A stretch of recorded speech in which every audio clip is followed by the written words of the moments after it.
Olá, turma, tudo bem? Vamos a mais uma aula da disciplina de filosofia. Hoje nós iremos trabalhar o olhar de filósofo e trazendo como filósofo desta semana o filósofo Pitágoras. Nós iremos trabalhar, gente, dentro da temática que nós trabalhamos na aula anterior, onde nós aprendemos um pouco as formas do saber e que nós debatemos e falamos um pouco sobre a busca pela verdade, e nessa busca pela verdade, algumas formas do saber, elas foram sendo procuradas. Uma das primeiras formas, um dos primeiros caminhos que nós trabalhamos foi a mitologia, onde as verdades eram buscadas através das narrativas que eram contadas, né, de geração a geração. Depois, não satisfeito só com esse campo do saber, entrou também a arte e depois a filosofia, onde eram questionados a existência, e sobre tudo que há na nossa natureza. Depois também, não satisfeito só com a mitologia e a filosofia, entramos no campo das ciências modernas, onde através dos experimentos se chegaria ao campo do conhecimento. Então, essas três formas de saber levam-nos a concluir que não existe um saber único, mas existem saberes que nos ajudam a irmos em busca da verdade, em busca do conhecimento. E hoje, dentro dessas formas de saber, nós iremos trabalhar trazendo um olhar filosófico, O que é que os filósofos da antiguidade pensavam sobre essas formas do saber, Essa busca pela sabedoria, E aí nós sabemos que muitas pessoas são consideradas sábias. Mas será que, para que uma pessoa possa ser considerada sábia, é necessário que ela seja inteligente, é necessário que ela busque o conhecimento? Gostaria que vocês aí pudessem refletir sobre isso. O que é a verdadeira sabedoria? Ter sabedoria significa apenas saber muitas coisas? Será? A sabedoria pode ser encontrada nas pessoas? O que é que vocês acham? Em todas as pessoas ou apenas em algumas pessoas nós poderemos considerar como uma pessoa sábia? Essas pessoas poderiam ser identificadas por nós. É interessante que na página 15 do seu livro-texto tem realmente na parte de conexões algumas fotos de umas pessoas. E se vocês olhassem aí, que tipo de pessoa você consideraria sábias? E aqui tem a imagem de um budista, tem a imagem de um cientista, tem a imagem de uma professora de matemática, de um estudioso, de um idoso. Então aí você escolheria qual dessas pessoas vocês classificaria como sábio. Agora, dentro de um olhar de filósofo, nós vamos trazer o filósofo Pitágoras. Ele viveu na Grécia Antiga, no século V a.C. Ele era matemático e também filósofo. E ele traz um conceito, uma afirmação sobre essa sabedoria. Pitágoras, ele dizia o seguinte, que a verdadeira sabedoria não era acessível aos mortais. Ele disse, não, a verdadeira sabedoria, a sabedoria no seu campo máximo não era acessível a nós, seres viventes.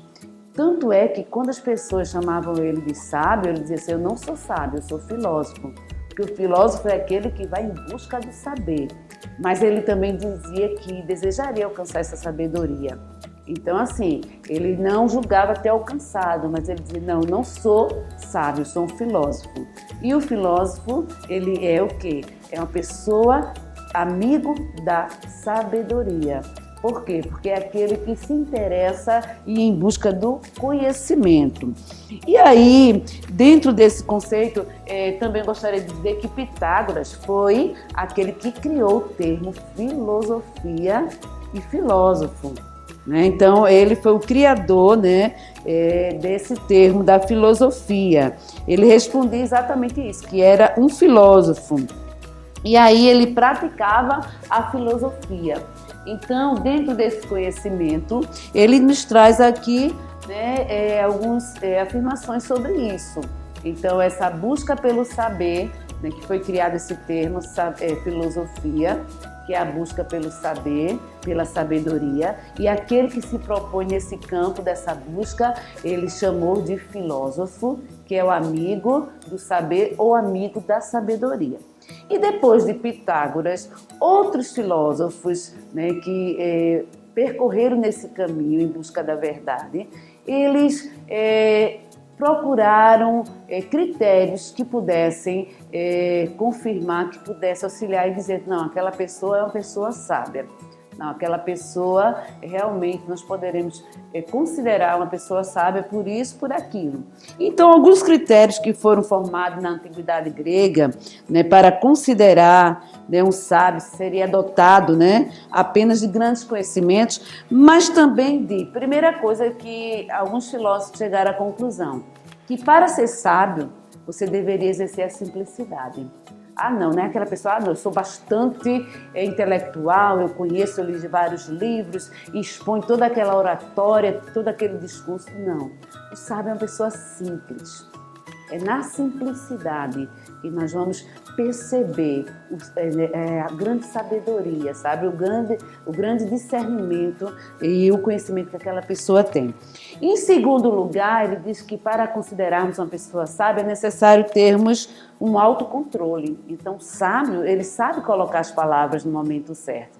Às vezes nós nos deparamos com pessoas super inteligentes, mas que não sabe se colocar, não tem o autocontrole de saber o momento certo de colocar a sua opinião, seu pensamento. E o sábio não, ele tem esse autocontrole, ele tem essa serenidade diante das discussões, diante dos debates. Depois ele diz o que também, para ser considerado sábio, é preciso ter uma independência, sabe? Não estar amarrado, né, ter a independência dentro do seu campo de conhecimento. Depois ele diz que para ser sábio é preciso ter coragem para enfrentar as dores que não pudesse evitar. Então, o campo do conhecimento também poderia trazer grandes dores, né?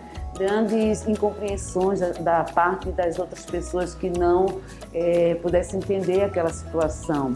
Então, era preciso. O sábio é aquele que tem a coragem de enfrentar as consequências daquilo que viria e as dores que essas consequências poderia causar em sua vida. Então, nem todo mundo que tem o conhecimento, que é considerado inteligente, culto, ele tem essa coragem para enfrentar essas dores. E, por último, ele diz o seguinte, que era preciso a disposição para agir sempre de acordo com o bem. Então, às vezes, eu posso ser inteligente e posso usar a minha inteligência para algo negativo, né? Tem tantas pessoas que são inteligentes e usam a sua inteligência para algo negativo. Então, são pessoas que não são sábias.